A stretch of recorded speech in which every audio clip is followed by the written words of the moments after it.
As you create sketch geometry, you can see a number next to your cursor. Here you see the number as I sketch a line.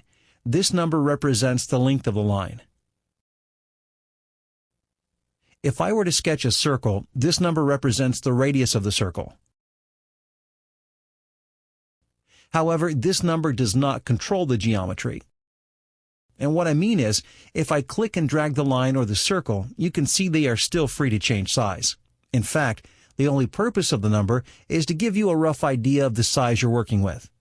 If you know you need a line that is 1 inch long, this number is a good guide so you don't sketch a line that's 10 inches long. A good rule of thumb when sketching is to try and keep your geometry close to the size it will end up. You don't have to be precise, just try to be in the right ballpark, and this number next to your cursor is perfect for that.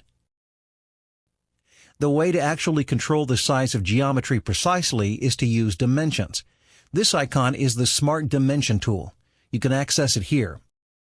Or you can press the S key and select Smart Dimension from the pop-up toolbar. The reason this is called Smart Dimension is that there is only one dimension tool in SOLIDWORKS for all types of dimensions, lengths, angles, diameters, and so on. The reason it's smart is because SOLIDWORKS knows the type of dimension needed based on the geometry you select. For instance, to dimension this circle, I click on it once. I move the cursor and click again to position the dimension. And you can see a spin box pop up. To change the size of the circle, you can type in a value using your keyboard, or you can press the up and down arrows, as well as dragging the thumb wheel here to increase or decrease the diameter of the circle. I'll type in a value, and to accept this value, simply click the green check or press Enter on your keyboard. If I click a line, like the side of this rectangle, you can see SOLIDWORKS recognize that I need a length.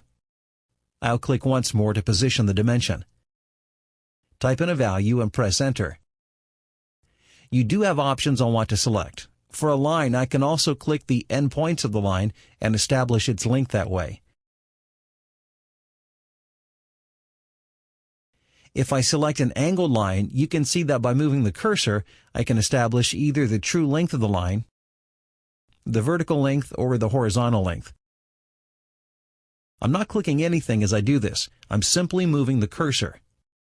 When you're happy with the alignment, click and type in a value. There's an interesting little trick you can use in situations like this. Suppose you want the true length of this line, but you want to position the dimension here. As you can see, the alignment of the dimension changes, and you no longer have the true length. To lock the dimension into a specific alignment, just right-click when you have the alignment you want. Once you right-click, notice that no matter where I move the cursor, the alignment remains the same. To unlock the alignment, right-click once more. One more trick.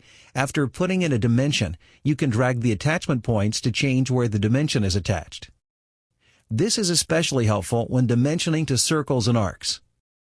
When I put in a dimension from this line to this circle, you can see that SOLIDWORKS automatically attached the dimension to the center point of the circle. If you intended to measure to the circle itself, simply click and drag this attachment point to the inside or outside to change it. After you have dimensions in place, you can easily modify them or delete them. Deleting them is easy. Just like any other sketch entity, you click to select a dimension and press Delete on your keyboard. You can select several dimensions using Control Selection and delete them at the same time.